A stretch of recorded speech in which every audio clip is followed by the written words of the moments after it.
Bonsoir à tous. Merci de votre fidélité. Covid-19 a bouleversé l'agenda de la santé, notamment les journées mondiales. Dans le monde, la Guinée n'est pas épargnée.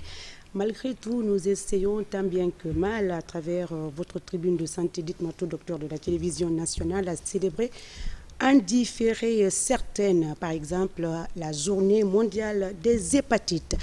Qu'est-ce qui a été prévu le 28 juillet 2019 sur l'étendue du territoire national, date à laquelle cette journée est célébrée dans le monde? Quelles solutions envisagées par les autorités sanitaires, les acteurs de la santé, afin de minimiser le taux de prévalence de la transmission, surtout celle mère et enfant? Docteur Omar Djoueba, pharmacien biologiste, laboratoire Biomar 24, assistant à l'université Gamal Abdel Nasser de Conakry, est notre invité, et docteur Ba Kayetou Diallo, assistante en hépato-gastro-entérologie à l'université Gamal Abdel Nasser de Conakry également, sont donc nos deux spécialistes pour répondre à vos différentes questions. Pour en savoir davantage, mesdames et messieurs, restez avec nous encore une fois. Bonsoir et bienvenue.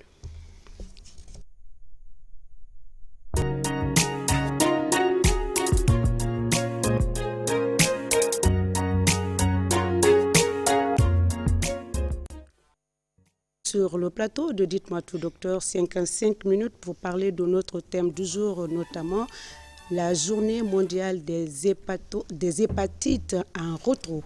C'était donc le 28 juillet, la journée a été célébrée dans le monde entier. 2020 reste une année troublante pour tous. Docteur Diallo, docteur Ba, excusez-moi, quel était le programme donc de cette journée sur l'étendue du territoire national? Alors, bonjour Madame Sissoko, bonjour à chers téléspectateurs. Et comme vous savez, nous sommes en pleine crise sanitaire mondiale, donc la Guinée n'est pas à l'abri. Normalement, ces journées devaient être célébrées le 28. Mais malheureusement, nous n'avons pas pu, parce que nous sommes face à Covid, donc ces journées seront célébrées de façon différée. Il y a un TDR qui a été mis en place par le ministère de la Santé en collaboration avec le programme national de lutte contre le VIH et les hépatites. Donc prochainement, ils vont nous annoncer les dates pour la célébration de ces journées. Est-ce que quand même, vous pouvez nous rappeler en termes de thème qui a été retenu, même si c'est célébré en restreinte, est-ce qu'on pourra savoir quand même le thème qui a été retenu cette année? Le thème qui a été retenu cette année, ça a été choisi par l'OMS comme les autres journées antérieures. C'est pour un avenir sans hépatite. L'accent est surtout mis sur la prévention de la mère à l'enfant. Donc c'est de mieux faire connaître les hépatites et surtout insister sur la prévention mère et enfant de ces hépatites.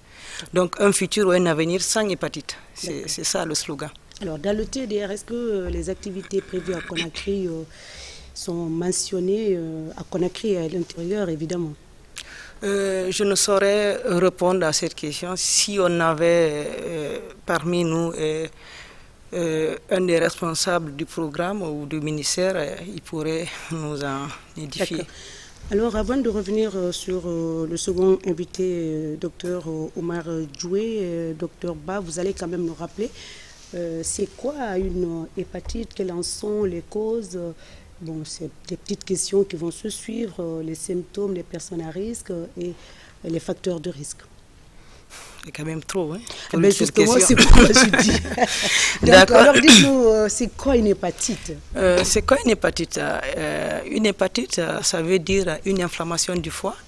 Qui dit inflammation du foie, dit aussi souffrance. Souffrance du foie, qui peut être, dont la conséquence, c'est des complications, en l'occurrence la cirrhose, voire même un cancer du foie. Maintenant, cette inflammation du foie peut être due à plusieurs causes. C'est quoi ces causes? D'abord, le chef de file, c'est les virus, surtout dans notre contexte. Après, c'est l'alcool. Et la troisième cause, c'est le syndrome métabolique de plus en plus émergent dans les pays développés. Et la quatrième cause, c'est les causes auto-immunes. Les causes auto-immunes veut dire quoi? Que l'organisme produit des anticorps qui vont s'attaquer aux cellules du foie. D'accord. Alors, docteur Omar, cette journée est célébrée pas seulement avec les hépatogastro-entérologies, mais également avec les laboratoires, également des patients, des personnes qui souffrent de cette maladie. Et quelle est donc la place des laboratoires biologistes dans le dépistage à outrance? Merci Madame Sissoko et bonsoir à nos téléspectateurs. Peut-être juste pour revenir un petit peu sur ce que vient de dire le docteur Kadiatou. Concernant les causes, on a aussi des causes médicamenteuses, on a des causes toxiques. Comme cause médicamenteuse, surtout on a un des médicaments dont la toxicité pour le foie est avérée, c'est-à-dire le paracétamol. Aussi comme toxique, on a le chloroforme. Donc, on a toutes ces causes qui peuvent être responsables d'hépatite. Et pour revenir aux virus, vous avez des virus qui sont hépatotropes, donc des virus hépatotropes principaux, à savoir le virus de l'hépatite A, B, C, D, E. Justement, c'est la question qu'on allait lui poser. Comme elle a dit que c'était beaucoup de questions à la fois, donc je voulais que ça soit par étapes. On allait demander quels sont les virus responsables de cette maladie. Il y en a 5, elle va nous le dire tout à l'heure. Et les plus graves d'ailleurs, parmi ces 5. Donc on a ces virus, ce sont des virus hépatotropes. Donc il y a des virus hépatotropes principaux. Il y a des virus hépatotropes accessoires. On n'en parle presque souvent pas. Alors que ces virus aussi peuvent être responsables d'hépatite. Vous avez le cytomégalovirus par exemple, vous avez le virus Epstein-Barr, vous avez le virus herpès simplex, qui sont des virus hépatotropes mais accessoires. Donc vous avez toutes ces causes-là qui peuvent être responsables d'hépatite. Alors, docteur, avant de revenir sur votre question, votre présence sur ce plateau, la place donc des laboratoires biologistes, biologie médicale. Avant de répondre à cela, docteur, il a cité tout à l'heure quelques virus, mais nous on connaît les 5 virus A, B, C, D. Alors, dites-nous un tout petit peu, parmi ces virus, quels sont ou quel est le virus le plus grave ou quelle est l'hépatite qui représente un peu dangereux par rapport aux autres? Alors, comme il a si bien dit, il y a 5 virus. Les principaux, surtout c'est les 5, c'est le A, c'est le B, le C, le E et le delta ou le D. Mais parmi ces virus, c'est le B et le C qui sont plus graves parce que c'est les 2 qui évoluent vers la forme chronique et potentiellement responsables de complications qui sont la cirrhose et le cancer du foie. Pour le A et le E, beaucoup plus de formes aiguës, mais rarement ils évoluent vers les formes chroniques. C'est les 2. Donc c'est beaucoup plus le B et le C qui sont vraiment graves. Et surtout dans notre contexte, le B. Parce qu'il faut rappeler qu'à ce jour, le C, si on est dépisté hépatite C, on a la possibilité de guérir en 3 mois de l'hépatite C. Tandis que pour l'hépatite B, jusqu'en 2020, nous n'avons pas réellement un traitement spécifique. Le traitement qui est disponible, ça permet de ralentir le virus, ça permet d'éviter les complications, mais par contre, c'est un traitement à vie. Est-ce que parmi ces virus-là, ceux qui dorment là et puis se réveillent plus tard, parmi ces 5 virus, il y a des hépatites qui se cicatrisent, ils dorment. Il suffit juste d'être en contact avec un facteur de risque. Ils se réveillent plus tard selon les spécialistes. Juste des suppositions. Qu'est-ce que vous en dites, docteur? Ça dépend. Quand vous dites que c'est un virus qui dort, probablement vous faites allusion au B. D'accord. Donc, dans l'histoire naturelle, quand on a une infection virale B, il y a d'abord la phase aiguë. La phase aiguë, nous sommes rentrés en contact avec le virus il y a moins de 3 mois ou il y a moins de 6 mois. Lorsque on a la chance de la contracter à l'âge adulte, presque dans 90%, on a la possibilité de l'éliminer. C'est lorsqu'on la contracte à un âge un peu plus jeune, moins de 5 ans, c'est ceux-là qui vont avoir dans 90% la forme chronique. Et dans la forme chronique aussi, il y a l'hépatite active et inactive que vous utilisez dormant. Donc quand on est à la phase inactive, il n'y a pas d'indication de traitement et on surveille juste pour dépister les complications. Maintenant, par contre, il y a un autre profil. On entre en contact avec le virus, on a la chance de l'éliminer au bout de 6 mois. Donc au bout de 6 mois, on a une infection ancienne. Ceux-là, par contre, il faudrait leur informer que le jour où ils seront amenés à avoir un traitement lourd comme une chimiothérapie, il faudrait qu'on leur mette un traitement antiviral parce que le traitement lourd, en l'occurrence cette chimiothérapie, peut réveiller le virus qui était là, qui dormait. D'accord. La présence du docteur Djoueba, c'est la place des laboratoires dans le dépistage en cette période de 28 juin, cette période de célébration de la journée mondiale des hépatites. Alors dites-nous, avec la Covid, qu'est-ce qui s'est réellement passé? Bon, le laboratoire, c'est déjà le laboratoire a une place de choix dans la prise en charge des hépatites, commençant par le dépistage, le diagnostic jusqu'au suivi du traitement. Par rapport à ces journées, je ne peux pas me prononcer parce que je ne suis pas forcément attaché au programme national de prise en charge des hépatites. Mais ce que je peux vous dire, c'est que le laboratoire occupe une place de choix et incontournable dans la prise en charge. Donc, non seulement il y a le dépistage, le diagnostic, il y a le suivi. Aujourd'hui, on a peut-être, je ne sais pas s'il y aura une question qui va parler de différents tests. Nous avons assez de marqueurs qui nous permettent aujourd'hui de poser le diagnostic, de faire le suivi du traitement et de voir un peu, évaluer l'impact du virus sur le foie et voir est-ce que le virus est en train de se multiplier. Vous avez pas mal d'examens qu'on appelle des marqueurs.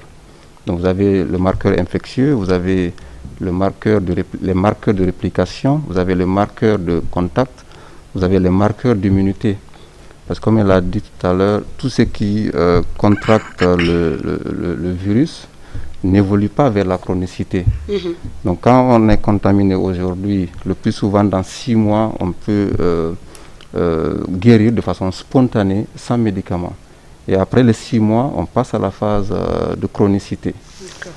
Et avant, on a des marqueurs qui nous permettent de savoir est-ce qu'on a une hépatite aiguë ou est-ce que c'est une hépatite chronique, est-ce que c'est une hépatite avec réplication virale.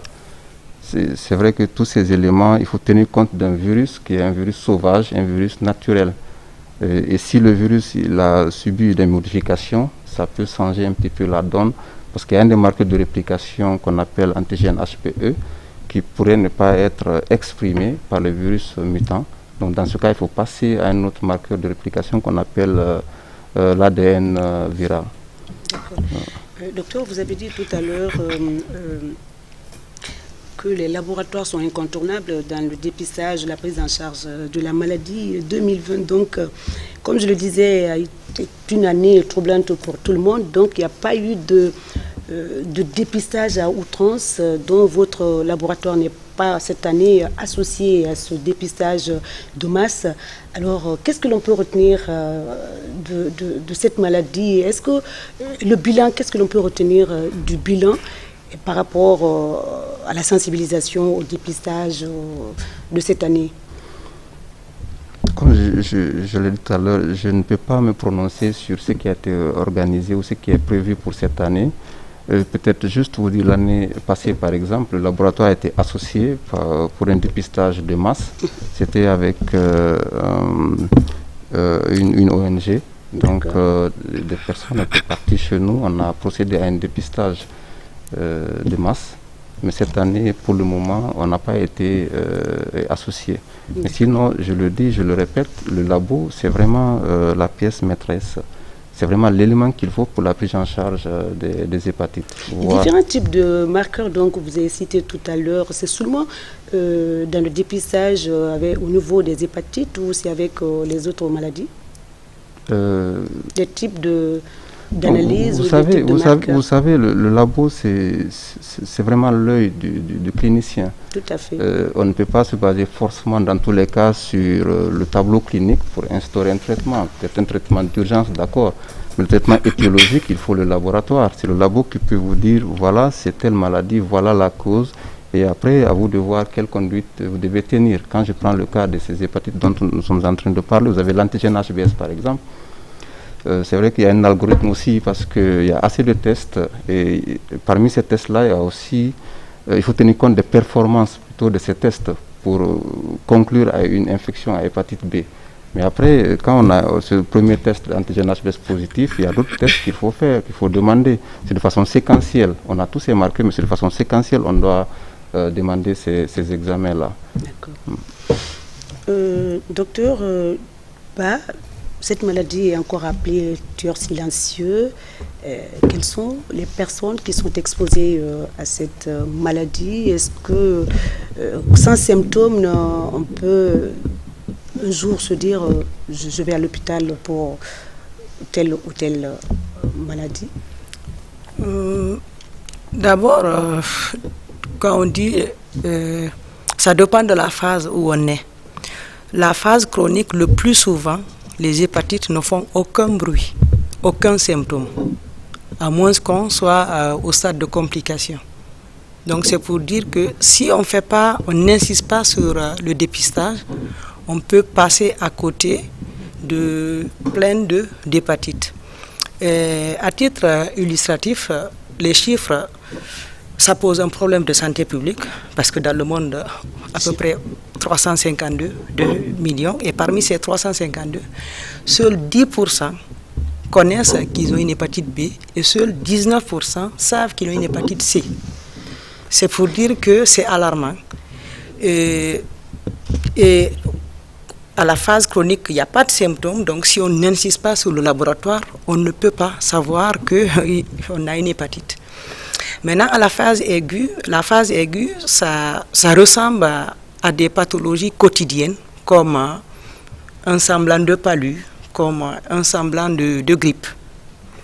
On a des maux de tête, on a une petite fièvre, quelquefois de douleurs abdominales. Donc, si on ne pense pas à dépister, à demander ces marqueurs, on peut passer à côté d'une hépatite.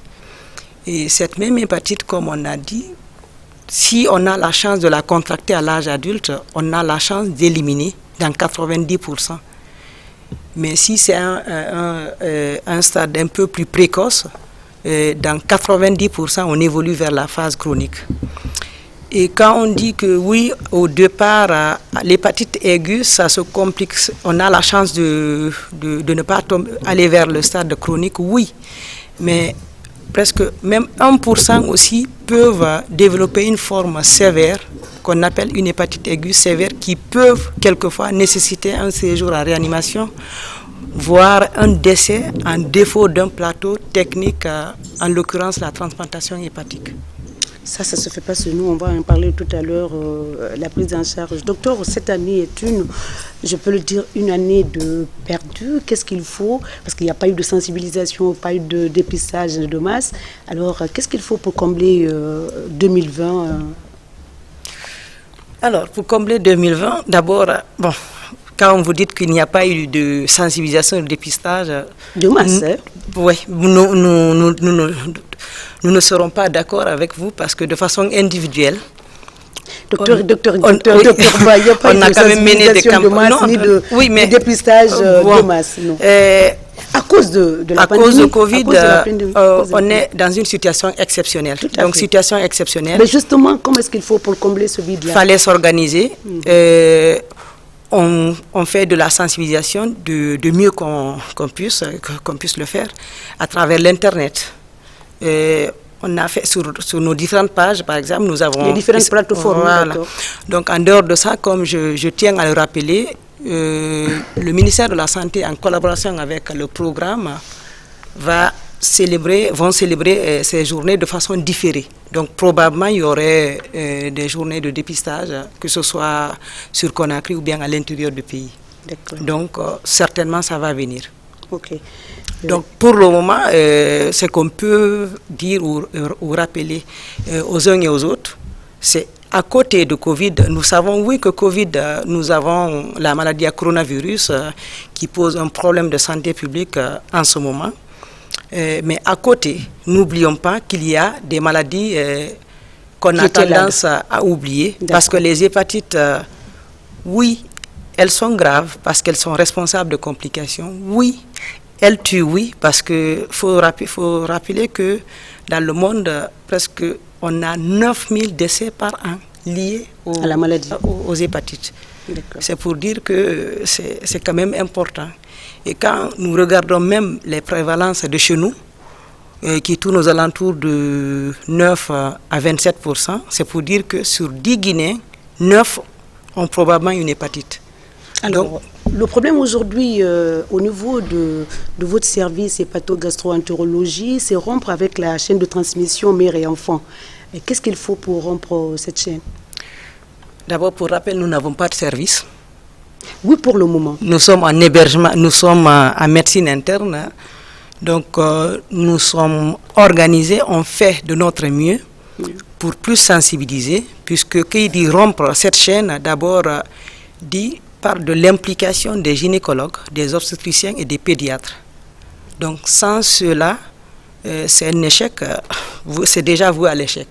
Donc, il faut que tout le monde, tous les acteurs s'impliquent pour plus de sensibilisation, pour plus de dépistage, dépister toutes les femmes enceintes de façon systématique pour que celles-là qui ont l'antigénémie positive, qu'on complète leur bilan, à savoir l'antigène HBE, la charge virale, pour que celles-là qui ont l'antigène HBE positif ou la charge virale positive à plus de 2000 unités soient mises sous traitement de façon systématique pour protéger l'enfant qui va naître à partir de la 28e semaine. Et aussi plaider pour une vaccination le jour même de la naissance pour tous les enfants. Parce qu'il faut rappeler que le programme élargi vaccinal, la politique vaccinale de chez nous, on vaccine les enfants 6 semaines après la naissance. Mais si c'est un nouveau-né qui naît d'une mère porteuse déjà de l'hépatite B, donc il y a la possibilité que l'enfant le contracte soit pendant l'accouchement, soit à la période périnatale. Ok. Est-ce que ce programme-là s'est inséré dans le service hépato pour identifier, orienter les femmes qui sont porteuses du virus? Les gynécos sont dedans, les obstétriciens. Donc nous collaborons, nous sommes en étroite collaboration avec eux. S'ils dépistent des femmes, ils nous les réfèrent ou bien on en discute pour la possibilité de mettre la femme sous traitement ou la surveiller et aussi recommander de façon systématique la vaccination dans les 24 heures de naissance du nouveau-né. Pour une protection efficace. Alors c'est la forme que nous connaissons. Est-ce qu'il y a d'autres formes de transmission, par exemple? Chez nous, le mode de contamination le plus fréquent, c'est la transmission mère et enfant. À côté de cette transmission mère et enfant, nous avons la transmission sanguine à travers des objets souillés contaminés par le virus.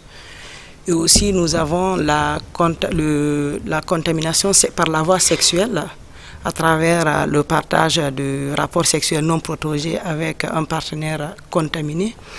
Et aussi, nous avons la transmission intrafamiliale à travers le partage d'objets souillés contaminés par le virus, entre autres. Puisque qui dit contagion, c'est d'abord le sang et ses dérivés. D'accord. Ces dérivés aussi les liquides biologiques, que ce soit la salive, que ce soit les sécrétions vaginales ou le sperme. On revient à vous, docteur Djoué. Cette maladie, docteur Baladi tout à l'heure, est considérée comme une infection. En fait, c'est une maladie, elle n'est pas considérée, c'est une maladie infectieuse et aujourd'hui une priorité de santé publique, selon vous, qu'est-ce qu'il faut pour améliorer l'accès aux services de dépistage Je pense que le fait d'avoir déjà un programme, c'est déjà beaucoup. Je ne sais pas maintenant si ce programme a tous les moyens à disposition pour sensibiliser, parce qu'il faut surtout sensibiliser. Moi, je considère que beaucoup de personnes qui meurent d'hépatite B, ou d'hépatite, surtout d'hépatite B, meurent presque de mort évitable. C'est un peu bizarre de le dire, mais c'est pourtant cela. Parce qu'il y a la vaccination. Donc quelqu'un qui est vacciné, qui n'a pas l'hépatite avant et qui est vacciné, il est vraiment protégé. Donc il faut sensibiliser les gens, les familles, au dépistage, que les gens puissent faire le dépistage. Et après, ceux qui n'ont pas d'hépatite, qui ne sont pas porteurs, qu'ils soient vaccinés. Comme ça, ils vont éviter de développer, de contracter la maladie. Est-ce que ce vaccin est à la portée de tous? Oui, je me dis, c'est possible. C'est possible. C'est une série de soit de 4 ou de 3 injections. Ça dépend du schéma. Mais c'est bel et bien possible. Ça ne coûte pas cher. Imaginez, la prise en charge est beaucoup plus coûteuse que la vaccination. Et même cette sensibilisation, il faut commencer par d'abord le bilan prénuptial. Parce que dans le bilan prénuptial, on a l'antigène HB, c'est-à-dire avant le mariage. C'est-à-dire deux personnes qui veulent se marier, c'est recommandé quand même que ces personnes partent vers les structures de soins pour un dépistage. S'il se trouve qu'il y a une qui n'a pas l'hépatite, elle peut prendre le vaccin. Comme ça, elle est protégée, surtout la femme, parce que, comme elle a dit, les femmes, ce sont les réservoirs du virus. Ce sont ces femmes-là qui transmettent à l'enfant. Et les enfants qui sont nés de mères positives au virus de l'hépatite B ont beaucoup plus de risques de contracter la maladie et d'évoluer vers la chronicité. Donc je pense qu'il faut surtout aller vers la sensibilisation et après vers la vaccination, que ceux qui n'ont pas le virus, qu'ils soient vaccinés. Alors ça relève du PEV, programme élargi de vaccination, valable pour les bébés nouveau-nés, également pour les femmes. Docteur parlez-nous un peu de la prise en charge de cette maladie en cette période de pandémie. Alors, la prise en charge de cette maladie en cette période de pandémie, d'abord, il faut rappeler qu'avant même la maladie à coronavirus, on avait d'énormes difficultés, il faut le dire, il faut le noter. Quand nous disons d'énormes difficultés, oui, c'est une réalité. Du dépistage jusqu'à la prise en charge, nous avons des problèmes. Le coût du diagnostic, il peut nous en dire voilà, long. Justement, il va nous dire... c'est coûteux. Le coût, docteur va nous dire tout à l'heure. C'est coûteux, d'abord. C'est pas à la portée de tout le monde. Hein. Du diagnostic à la surveillance, c'est vraiment coûteux. Et aussi la prise en charge médicale pour ceux-là où il y a une indication de mettre le traitement. Le traitement n'est pas à la portée de tout un chacun. De façon générale, les autres pays, ça tourne, je pense bien, le tenofovir qu'on utilise beaucoup plus, c'est 3 à 5 dollars dans un bon nombre de pays. Même ceux qui nous entourent, ça tourne aux alentours de 5 000 à 7 000 francs CFA. Et nous, ici, ça nous revient aux alentours de 200 à 300 000 francs guinéens. Mais ça, c'est trop ça. Si c'est 5 000 jusqu'à 10 000 francs, ça fait dans les 190 000 au maximum. Pourquoi, docteur, chez nous, cette analyse coûte plus cher? Bon, là, elle parlait plutôt du coût le prix des médicaments, pas de l'analyse. Pour l'analyse. Donc, comme je disais, c'est le coût du traitement qui, c'est pas à la portée de tout un chacun. 300 000 francs guinéens, quand on se fie au SMIC guinéen qui tourne aux alentours de 420 000. Donc, le ratio, ça va de soi. Donc, ça, c'était avant Covid, on avait ces problèmes. Donc, Covid est venu. Toutes les ressources... Les problèmes se sont multipliés. Se sont centrés sur coronavirus.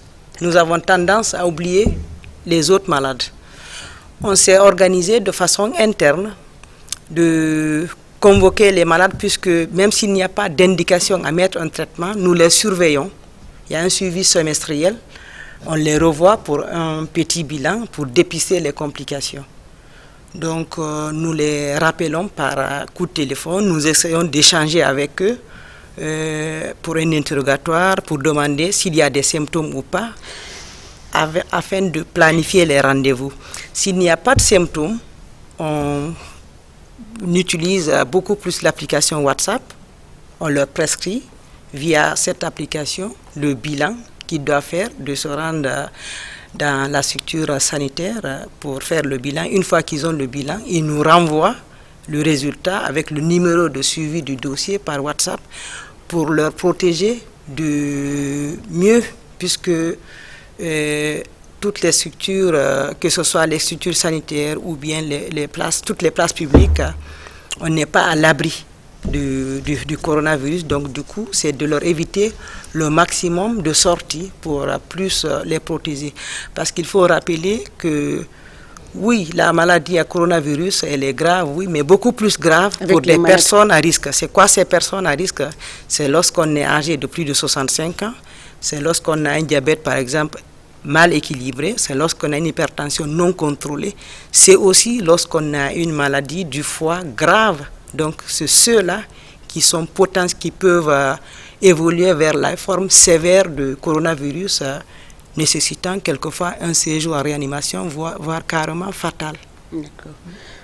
Docteur Doué, docteur Diaba a parlé tout à l'heure du coût de traitement.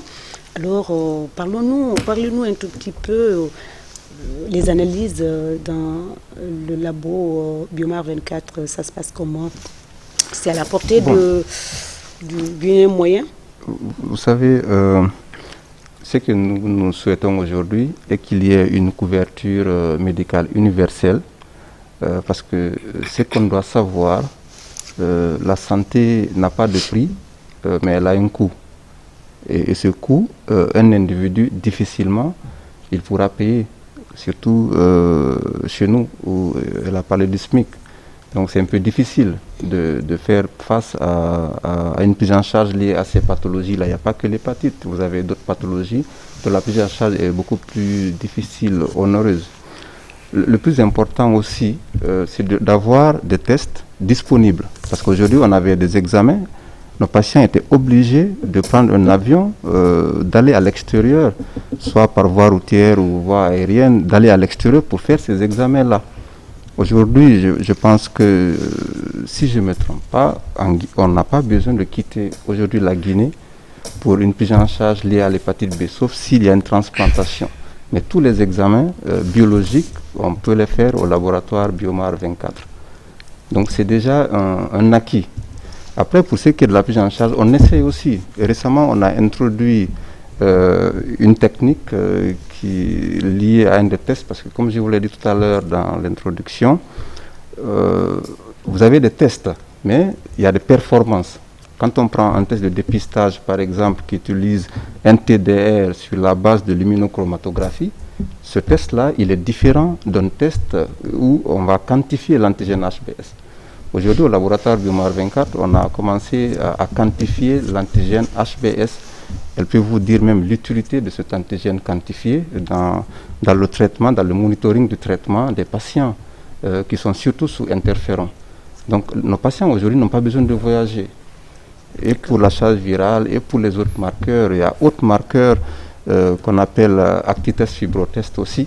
On peut faciliter la réalisation de ces examens-là. Aucun patient n'a besoin de se déplacer parce qu'on a compris, on a rencontré des cas où les gens y voyagent, après ils reviennent. Franchement, je trouve que ce n'était pas la peine, surtout des cas d'évacuation pendant que le malade est à la phase terminale. C'est-à-dire que ce sont des coûts énormes, supplémentaires, mais finalement sans issue favorable. Donc nous, notre souhait aujourd'hui, c'est qu'il y ait une couverture médicale universelle ou qu'on nous accompagne pour que tout le monde vienne faire les examens gratuitement au laboratoire Biomar 24. Couverture médicale, ça relève des autorités sanitaires. Aujourd'hui, peut-être vous pourrez faire votre test de dépistage. Moi, peut-être docteur Kadiatou, quelqu'un d'autre, mais pas tout le monde. Tout à fait. Vous avez des gens qui viennent de l'intérieur du pays ou d'ici.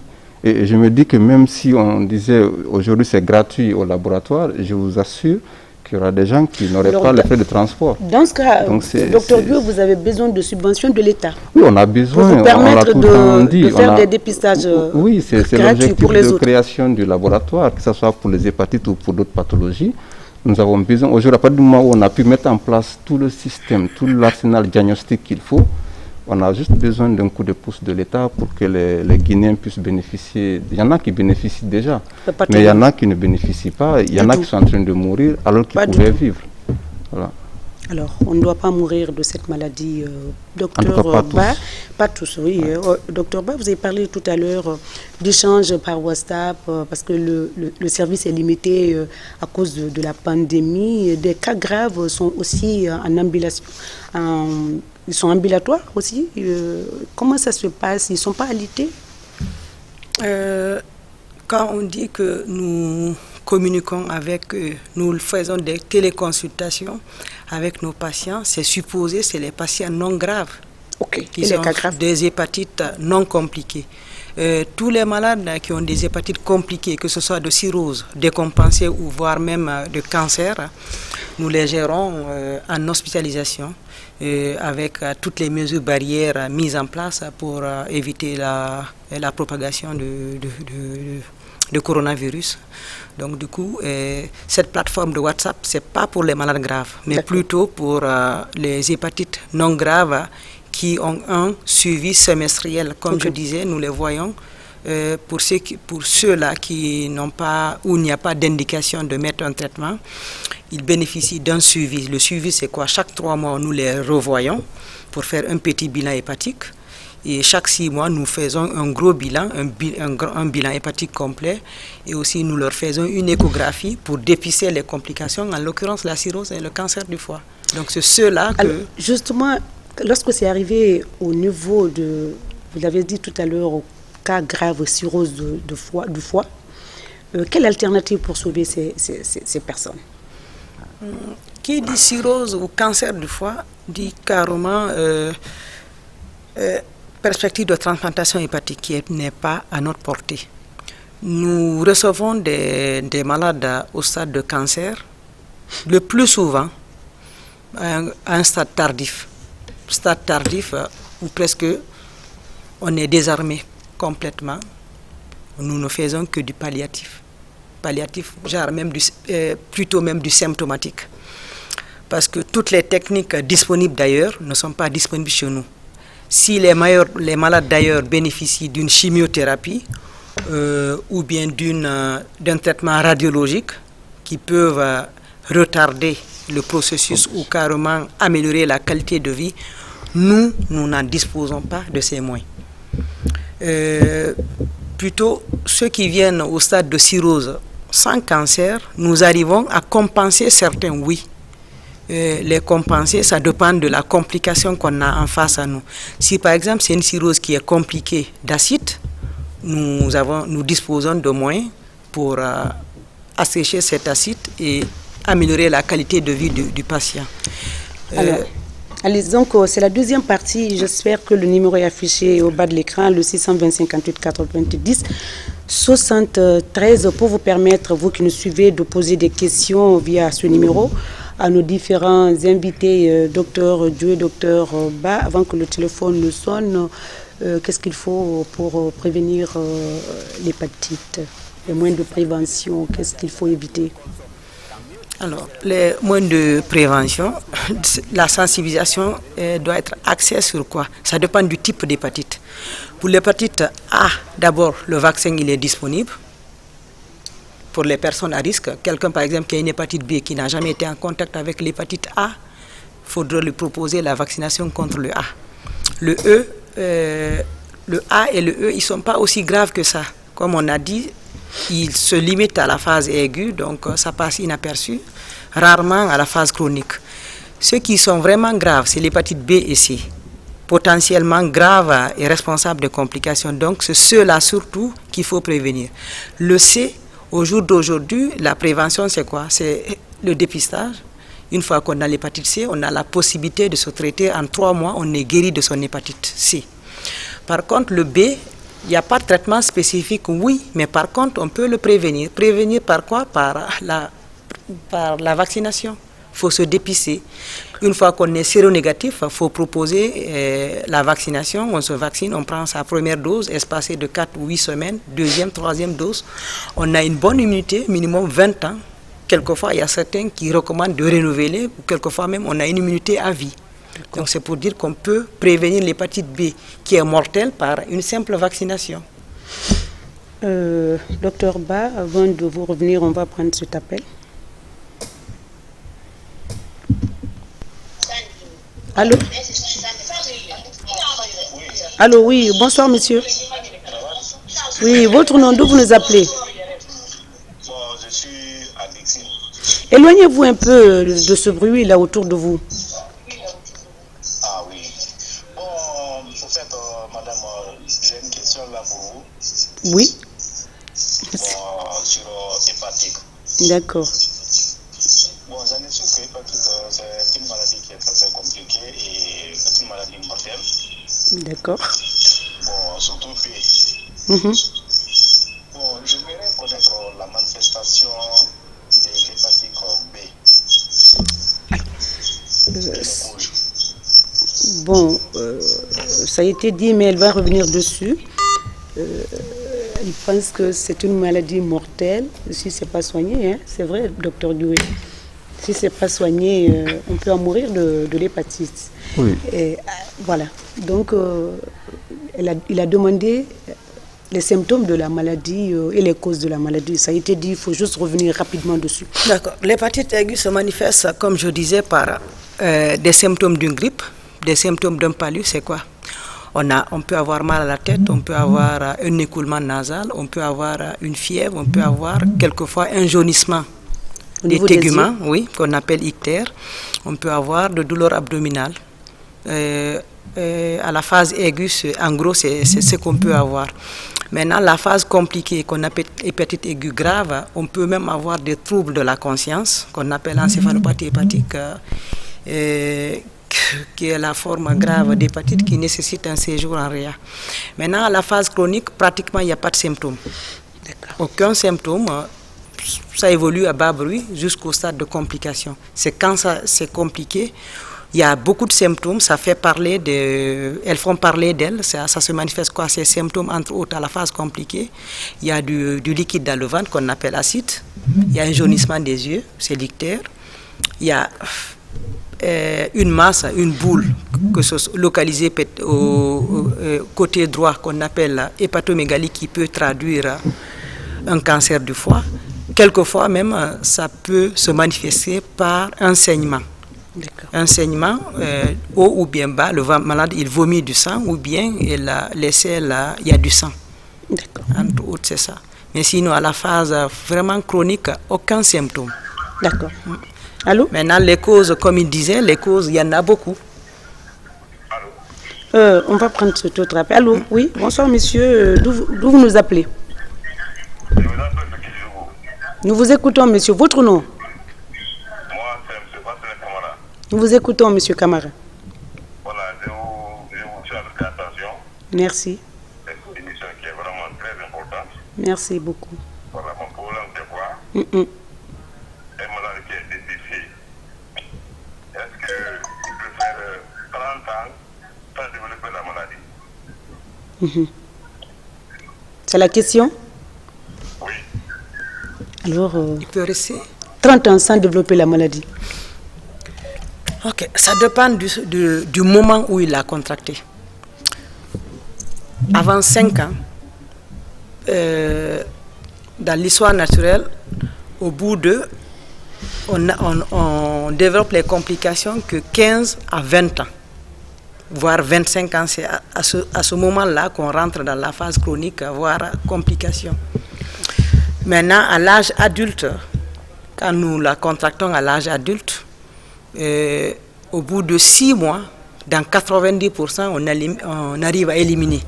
Seuls 5% évoluent vers la phase chronique. Donc du coup, oui, on peut rester pendant 30 ans sans développer les complications. Ça, c'est le profil d'ailleurs, le profil européen. Le contexte africain, on a constaté que nos malades évoluent plus vite que les autres. Qu'est-ce qui est dû? Parce que de façon pratique, nous arrivons à recevoir des jeunes à 25 ans au stade de cancer. Wow. Ça peut s'expliquer par quoi?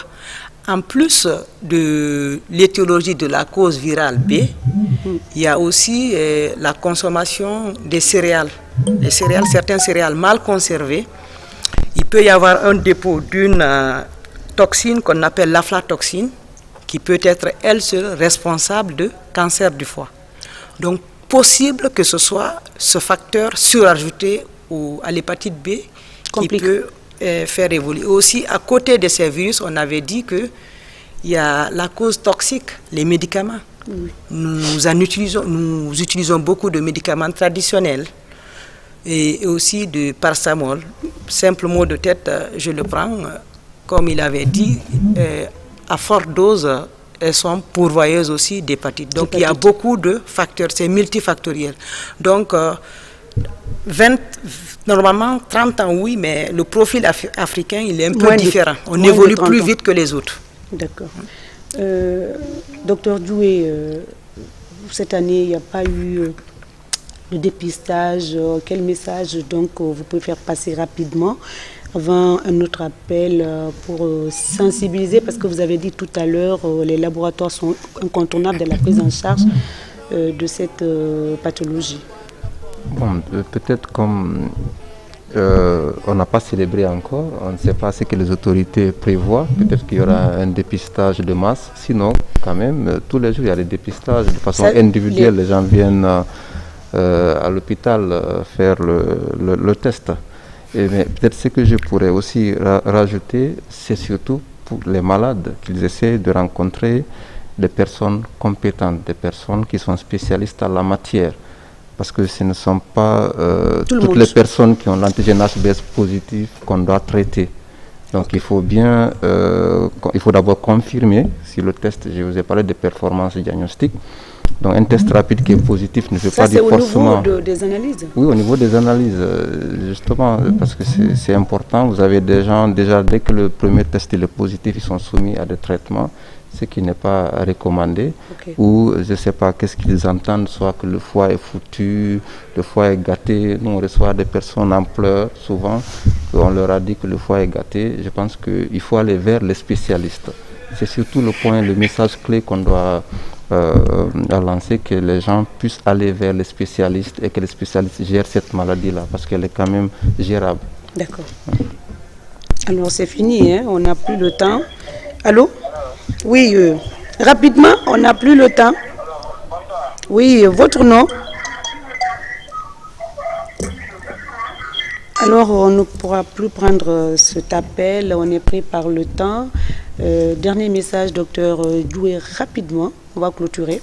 Merci à vous. On vous demande de continuer la sensibilisation, parce que quand même c'est la sensibilisation, et aux populations d'aller faire le dépistage.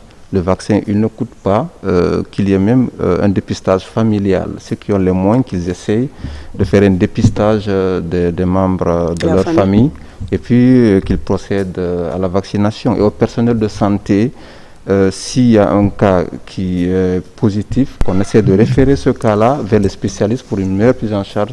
Ça pourrait éviter qu'on demande des examens de façon irrationnelle et que pourrait revenir beaucoup plus cher. Et aux autorités de nous accompagner pour qu'on puisse vraiment continuer à aider la population guinéenne. D'accord. Merci. Docteur Roba, rapidement, un dernier mot.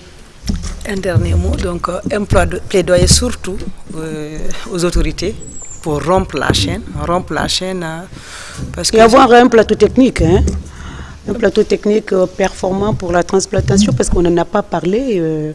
Il y a des cas évacués, et il a dit, il ne faut plus faire cela, il ne faut pas faire évacuer les Guinéens à l'étranger, car nous avons quand même des médecins compétents ici pour la prise en charge. Docteur Ba, rapidement. Donc du coup, rompre la chaîne, donc dépister le maximum, surtout les personnes à risque, et aussi chez les femmes enceintes, surtout dépister toutes les femmes enceintes et instaurer de façon systématique une vaccination dans les premières heures de vie de tous les nouveau-nés. Donc C'est cela. C'était donc notre manière de célébrer la journée de 28, journée dédiée spécialement aux hépatites. Le 28 juillet donc a été célébré de façon très restreinte peut-être dans les structures de santé. Alors c'est notre manière de contribuer, de sensibiliser, d'informer la population sur cette autre maladie qui, sans prise en charge rapide, peut quand même tuer. Je rappelle que nous étions avec Dr Oumar Djoueba, pharmacien biologiste, laboratoire Biomar 24, assistant à l'université Gamal Abdel Nasser de Conakry, et Dr Bakadiatou Diallo, assistante en hépato-gastro-entérologie également à l'université Gamal Abdel Nasser, qui étaient donc nos deux spécialistes pour nous parler de cette maladie hépatite dans toute sa forme. On se retrouve la semaine prochaine pour parler d'autres pathologies dans cette émission ici à la télévision nationale. Merci à l'équipe technique qui m'accompagne tous les dimanches pour la réalisation de cette émission. Merci et à très bientôt. D'ici là, prenez soin de vous. Comme vous voyez, nos différents médecins, ils ont leur masque. Je le fais exactement la même chose. Juste continuer à respecter les mesures barrières, porter les masques, lavage systématique des mains. Au revoir et à très bientôt.